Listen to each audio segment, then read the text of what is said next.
안녕하십니까, 문플란TV입니다. 대통령 문재인이 북한 김정은에 의해 또다시 대망신을 자초한 충격적인 사건이 벌어졌습니다. 종전선언 운운할 것이 언론을 통해 알려진 지 불과 몇 시간 지나지 않아 북한군이 서해에서 실종됐던 우리 공무원 A씨에게 총격을 가하고 시신을 불에 태운 것으로 드러났습니다. 더 충격적인 것은 실종됐던 우리 국민이 NLL 북한 해역에서 북한 당국에 의해 발견되고 총격으로 피살되고 그 시신이 불태워지는 상황을 우리 군이 군 감시망으로 지켜보고 있었으며, 이런 상황들이 청와대에까지 보고가 되고 있었다는 점입니다. 우리 군은 실종 공무원 A씨가 북한에 발견돼 총격으로 피살되기까지 약 5시간에서 6시간 동안 북한 당국에 그가 우리 국민임을 알리는 어떤 조처도 하지 않은 것으로 나타났습니다. 더 심각한 것은 대통령 문재인이 우리 국민 피살 소식을 전해 들은 다음 날인 23일 오전 청와대에서 열린 군 진급 신고식에서 평화의 시대는 일직선으로 나 있는 길이 아니다라며 평화 얘기를 꺼냈다는 것입니다. 대통령 문재인의 발언 속에서 북한이 저지른 도발에 대한 긴장감이나 군의 단호한 대응 지시는 없었습니다. 지난 16일 판문점을 찾은 통일부 장관 이인영은 김정은이 남북 간 긴장 방지에 노력을 하고 있고 군사 합의 준수하려는 의지가 있다며 북한 정권의 실체를 전혀 파악하지 못한 황당한 발언을 한 바 있습니다. 군에선 북한군이 그렇게까지 나올 줄 몰랐다는 무책임한 해명을 되풀이하고 있습니다.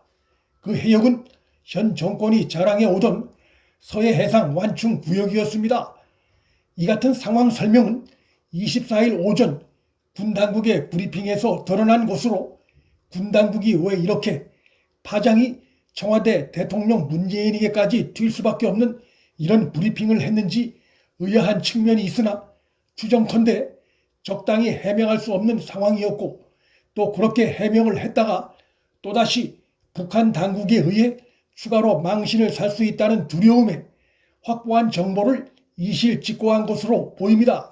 우리 군 당국 설명에 의하면 북한군이 22일 발견한 우리 공무원 A씨를 6시간가량 지난 뒤인 당일 오후 10시경에 사격을 가해 숨지게 하고 시신을 불에 태운 것으로 봐서 그 같은 행위가 북한 김정은의 지시하에 이루어졌을 가능성을 보여주는 것으로서 종전선언 운운한 문재인의 유엔 연설을 정면으로 무시한 측면도 배제할 수 없게 됐습니다.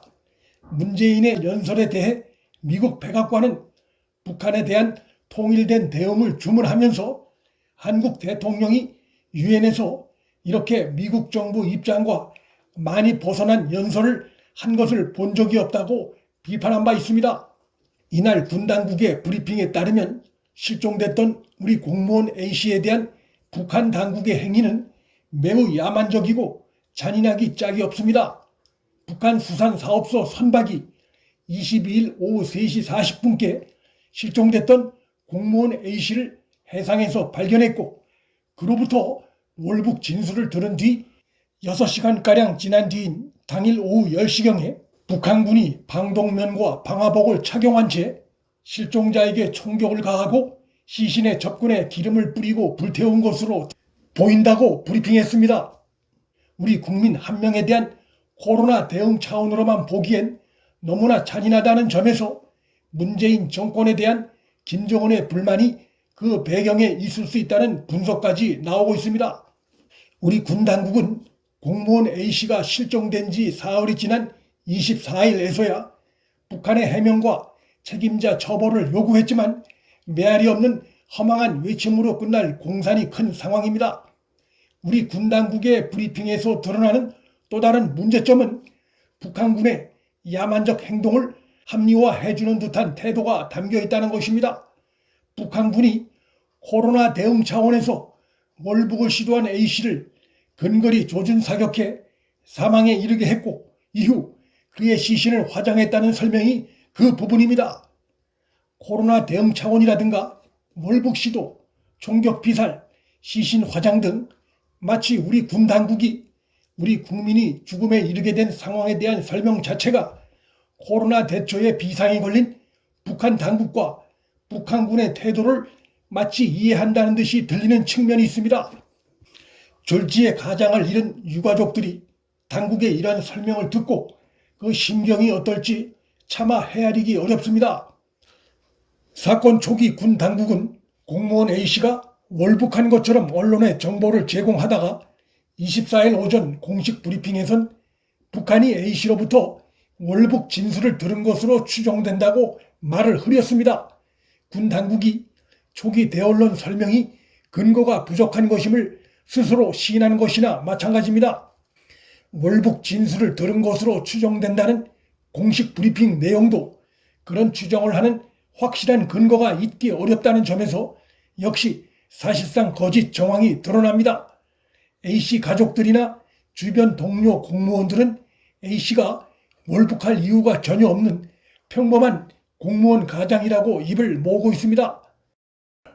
또한 우리 국민 피살이 NLL 북한 해역에서 일어난 일이라 어쩔 수 없었다는 군 당국의 설명도 우리 군이 군 감시망을 통해 상황을 지켜보고 있었다는 점에서 또 얼마든지 북에 연락할 수 있는 방법이 있다는 점에서 군과 당국의 그 같은 해명은 거짓이라고 볼 수밖에 없습니다. 서해에 평화가 왔다고 선전했던 대통령 문재인은 우리 국민이 북에서 비참한 죽임을 당했음에도 유감이라는 구두 표명 외에 실질적인 어떠한 조치도 전혀 취하지 않고 있습니다. 누구를 위한 군 당국인지 누구를 위한 집권 세력인지 알 수 없는 매우 의심스러운 태도가 아닐 수 없습니다. 문재인 정권은 금강산 관광객 박광자 씨가 지난 2008년 북한군의 조준 사격으로 피살된 후 중단된 금강산 관광사업 관련해 아직까지도 북한의 사과가 나오지 않고 있음에도 사업 재개를 위해 혈안이 된 듯한 태도를 보여오고 있습니다. 여전히 북한 눈치를 보며 북한에 끌려다니는 모습을 의심받고 있는 문재인 청와대의 위선적인 대북 정책에 대한 국민적 비난 여론이 더욱 고조될 수밖에 없는 충격적인 사건이 벌어졌습니다. 인플란TV 여기서 마칩니다. 구독과 좋아요, 방송 공유는 방송 제작에 큰 힘이 됩니다. 시청해 주셔서 감사합니다.